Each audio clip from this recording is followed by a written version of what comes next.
Hello, everyone. Today, I've got an incredible story for you. You all wanted it, so here it is. A saga filled with wedding drama, overbearing family, and plenty of cake. We're calling this one Mother-in-Law in the Wild, the Wedding Cake Saga. Buckle up, because this is a story that'll leave you amazed. Let's dive right in. I work part-time at a bakery, and one of my main jobs is helping couples pick out their wedding cakes. We have 4 talented cake designers on staff, and I'm usually the one meeting with clients to go over flavors, designs, and ideas. One morning, I had a couple scheduled for an 8:30 appointment. To my surprise, they showed up at 7:45, bright and early. Not only that, but they also brought an older woman with them. The older woman turned out to be the groom's mother, and she was already adding to the stress. We were in the middle of the morning rush, so the timing wasn't ideal, but my boss asked me to take care of them anyway. I introduced myself to the couple and congratulated them on their engagement. The bride and groom seemed lovely and polite, and we started going over cake designs and flavors. As I showed them different options, the mother-in-law stepped outside for a smoke. It seemed like she didn't want much to do with the decision-making process, which was a bit of a relief. The bride and groom quickly picked out 5 designs they liked. They were both sweet, and it felt like we were off to a great start. But things took a turn when the mother-in-law came back inside. She asked what she had missed, and the groom showed her the designs they had picked. Almost immediately, she started complaining. "No, that's too detailed. No, that one's too plain. This one's too small. That one's too big." It felt like I was dealing with a grumpy version of Goldilocks. Nothing was right for her. I decided to ask the bride how many guests they were planning to have, hoping to move things along. The bride gave me a number, but before I could respond, the mother-in-law jumped in with a number twice as large. The bride repeated her original number, explaining they were planning a small wedding. The mother-in-law was clearly unhappy and insisted she had already invited people and couldn't uninvite them. The bride just shrugged, staying calm, but it was clear she was annoyed. The mother-in-law turned to me and said, "We'll go with the larger number." I politely replied, "I'm sorry, but the bride has the final say." The mother-in-law huffed and said, "Well, why am I even here if no one's going to listen to me?" The bride shot back, "I don't know why you insisted on coming." It was tense, to say the least. The mother-in-law stomped outside for another smoke, while the bride turned to her fiancé, who had been staring at the floor the whole time. She glared at him and said, "I told you this would happen." He looked miserable and mumbled, "What am I supposed to do?" She replied sharply, "Control your mother, or I will." He sighed, clearly dreading what was coming, but he went outside to talk to his mother. After they left, the bride apologized to me for the scene and asked about scheduling a cake tasting and meeting with one of our designers.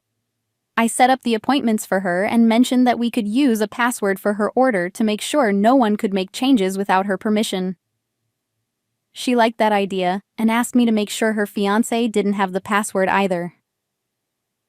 A few days later, I was cleaning up my workstation when the phone rang. My coworker answered and said it was about a wedding cake. Since I was the only one handling wedding orders that week, I had to take the call, even though I was exhausted and ready to go home. "Hello, this is the bakery. Joyce speaking. How can I help you?" I said. "Oh yes, hello," said the voice on the other end. "I was there this weekend with my fiancé and future mother-in-law looking at wedding cakes. I have a few changes I want to make." Right away, I recognized the accent. It was the mother-in-law. "No way," I thought. Out loud, I said, "Sure thing. Can I have your name and the passcode on the order?" "Oh, I forgot the passcode," she said. "Just tell me the appointment details and make the changes." "I'm really sorry, ma'am, but I can't do that without the passcode," I replied. "We take privacy very seriously." She sighed and hung up, clearly frustrated. I made a note in the bride's file about the call and flagged it so we'd know to check the passcode and ID in the future. The next day, my manager asked me to follow up on the call, as per our protocol. I called the bride and left a message asking her to call back. Within an hour, she did. "Hello, this is Joyce from the bakery," I said. "Oh, hi. I got a message to call back?" she replied. "Yes, ma'am. I was following up on a request we received yesterday to make changes to your cake order. The caller didn't have the passcode, so we couldn't make any changes," I explained. "Wait, what changes? I never called you," she said, her voice tense. "Well, someone called and asked about your appointment and to double the cake size," I said, "but no changes were made without the passcode." "I think I know who did this," she said. "Please note that I won't be making any changes over the phone from now on. Everything will be in person." "No problem at all," I replied. "I'll make a note of it."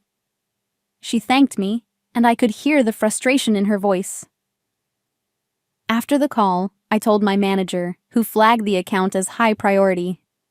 A few days later, things escalated even more. We were short-staffed, and the bakery was packed with orders.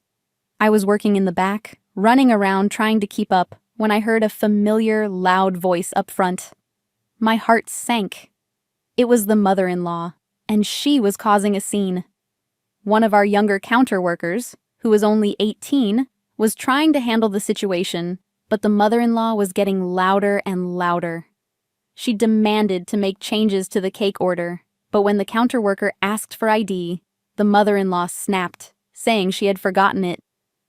When the worker explained she couldn't help without ID, the mother-in-law started yelling, calling her names and making a scene in front of other customers. The young worker came to find me, visibly shaken. I was furious. There's nothing worse than someone being rude to an employee, especially a young one who's just doing their job. I took a deep breath and walked up front to handle the situation. "Hello again," I said. "My name's Joyce. I hear you're having some issues with your order." The mother-in-law started ranting about how unhelpful we all were, and how the phone girl and the counter brat were rude to her. I kept my tone professional and said, "Ma'am, I'm sorry for any inconvenience, but there's no need to speak to our employees like that. Let's see what we can do." I spoke loudly enough for the other customers to hear. The mother-in-law's face flushed, but she said, "Just fix it." "All right," I said. "I see the issue. Your order is flagged, and we can't make any changes without proper ID or the passcode. If you can provide either, I'll be happy to assist." She started yelling again, saying she didn't have her ID and forgot the passcode. I remained calm. "Ma'am, we need the passcode to protect your privacy," I said. "We want to make sure nothing is changed without your approval." She looked embarrassed but furious. Finally, she stormed out, saying she'd be back. I watched as she went to her car, making a few phone calls. When the young worker came back from her break, I told her to let me know if the mother-in-law returned. Thankfully, she didn't, and her car was gone by the time our manager arrived. The next day, my manager called the bride to explain what had happened. The bride and groom came in that afternoon, and I could tell they were upset. The bride looked close to tears, and the groom looked angry. My manager took them to her office, and I was asked to join them to provide details. The mother-in-law was already in the office, looking smug until her son walked in. Her face turned pale. "Mom, what are you doing here?" he asked, clearly frustrated. "I was just asking about the cake," she replied. "These girls were so unhelpful. You should go to a different bakery." My manager spoke up. Actually, Joyce and the counter worker were following the rules. No changes can be made without a passcode or ID, and you refused to provide either. The bride, her voice trembling, said, "I knew you tried to change the cake. We've told you over and over that we want a small wedding." The mother-in-law snapped, "Well, you want a small wedding. My son wants a big celebration." No, I don't, Mom," the groom said firmly. We agreed on a small wedding because it's what we both want. And don't talk to me like that. I deserve respect too. My manager then said, I'm sorry, but this isn't the place for this discussion. Bride and groom, here's the information we have on your cake. Can you confirm it's correct? They both nodded. All right, very good. Bride, your name is on the deposit, so I want to assure you again that no changes will be made without your ID. Also, the mother-in-law will no longer be allowed to join any future appointments, due to how she's treated our employees. The mother-in-law sniffled. Oh, that's fine.